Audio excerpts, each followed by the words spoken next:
STAI majukan peradaban, pendidikan amal seni dan jiwa Islam, penelitian dan karya ilmiah, mengabdi masyarakat.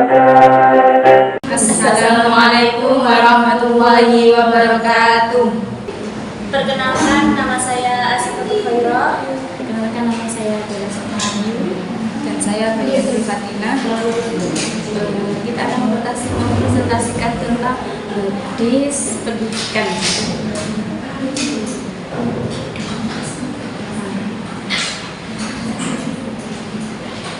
Definisi pendidikan berbicara mengenai pengertian pendidikan.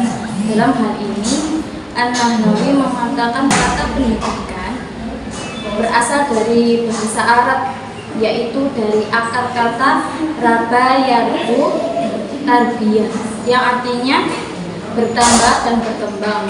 Pengertian secara luas, pengertian pendidikan yakni pemberitahuan dan penjelasan tentang yang meliputi isi dan maksudnya secara berulang-ulang, kontinu, bertahap dengan menggunakan cara yang mudah diterima. Dasar-dasar pendidikan yaitu Al-Quran. Al-Quran memandang pendidikan sebagai sarana yang amat strategis dan ampuh dalam mengangkat harta dan martabat manusia dari terpurukannya sebagaimana dijumpai pada masa jahiliyah. Yang kedua, As-Sunnah. Seluruh umat Islam telah sepakat bahwa Sunnah merupakan sumber dan dasar budaya Islam kedua setelah Al-Quran. Hadis dijadikan sebagai dasar pendidikan dalam Islam, merupakan sebagai penafsiran dari Al-Quran dan sebagai komplementer terhadap Al-Quran itu sendiri.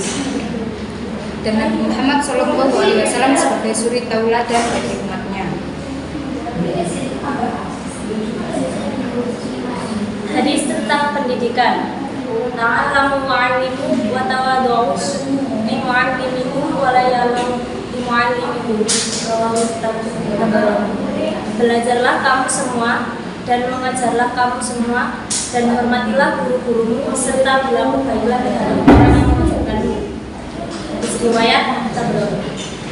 Wa man salaka tariqan yaltamisu fihi 'ilman sahalallahu lahu bihi tariqan ila jannah.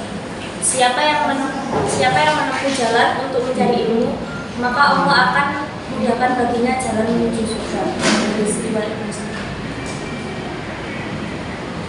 Man arada dunya fa 'alaihi bil 'ilm, wa man arada al-akhirah fa 'alaihi bil 'ilm, wa man arada huma fa 'alaihi bil 'ilm. Barang siapa yang hendak menginginkan dunia, maka hendaklah ia menguasai ilmu. Barang siapa menginginkan akhirat, hendaklah ia menguasai ilmu. Dan barang siapa yang menginginkan keduanya, dunia dan akhirat, hendaklah ia menguasai ilmu. Batasan pendidikan. Dalam proses pendidikan dapat berlangsung selama manusia hidup, baik di dalam maupun di luar sekolah, dengan kebijakan tanpa batas umur dan batas waktu. Maka kita mendorong supaya tidak tiap pribadi sebagai subjek yang bertanggung jawab atas pendidikan terhadap diri sendiri. Oleh karena itu, dalam praktiknya pendidikan berlangsung tanpa membedakan jenis kelamin, baik laki-laki maupun perempuan. Batasan pendidikan ada 3, yaitu 1. Batasan yang luas. Batasan dalam arti luas adalah segala bentuk pengalaman belajar yang dimiliki oleh peserta didik sepanjang hayat. Adapun yang termasuk batasan pendidikan dalam arti luas adalah sebagai berikut. A. Pendidikan berlangsung sepanjang hayat. B. Lingkungan pendidikan adalah semua yang berada di luar diri peserta didik. C. Tujuan pendidikan berkaitan dengan setiap pengalaman belajar dan seluruh kegiatan yang tidak dibatasi oleh ruang dan waktu. Dan yang kedua, batasan yang sempit. Batasan pendidikan dalam arti yang sempit adalah proses pembelajaran yang dilaksanakan di lembaga pendidikan formal, madrasah atau sekolah. Dalam batasan sempit ini, pendidikan Islam muncul dalam bentuk sistem yang lengkap. Dan yang ketiga, batasan yang luas terbatas. Maksud dari batasan pendidikan yang luas terbatas adalah segala usaha sadar yang dilakukan oleh keluarga, sekolah, masyarakat, dan pemerintah melalui kegiatan bimbingan pengajaran dan latihan yang diselenggarakan di lembaga pendidikan formal atau sekolah madrasah, non formal atau masyarakat, dan informal atau keluarga. dan dilaksanakan sepanjang hayat dalam rangka mempersiapkan peserta didik agar berperan dalam berbagai kehidupan. Tujuan pendidikan. Maksud dari tujuan pendidikan adalah perubahan yang diharapkan pada subjek didik setelah mengalami proses pendidikan, baik pada tingkah laku individu dan kehidupan pribadinya maupun kehidupan masyarakat dan alam sekitarnya di mana individu hidup. Selain sebagai arah atau petunjuk dalam pelaksanaan pendidikan, juga berfungsi sebagai pengontrol maupun mengevaluasi keberhasilan proses pendidikan. Tujuan pendidikan dalam Islam adalah memberikan pemahaman ajaran-ajaran Islam pada peserta didik dan membentuk keluhuran budi pekerti sebagaimana tujuan Rasulullah SAW sebagai pengemban perintah menyempurnakan akhlak manusia untuk memenuhi kebutuhan kerja.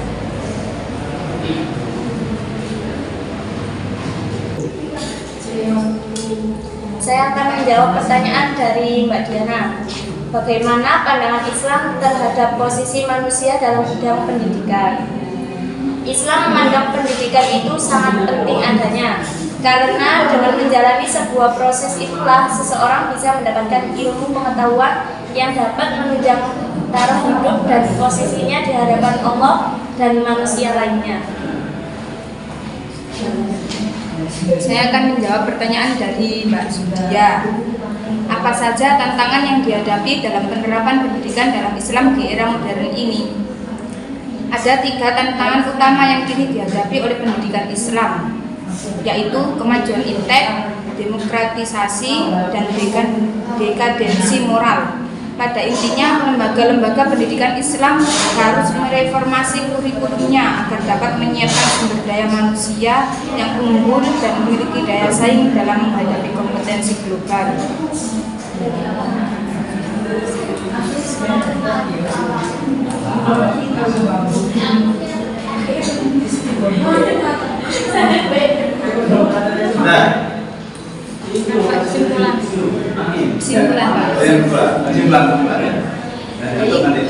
Kesimpulannya, pendidikan merupakan suatu proses pembentukan kepribadian manusia.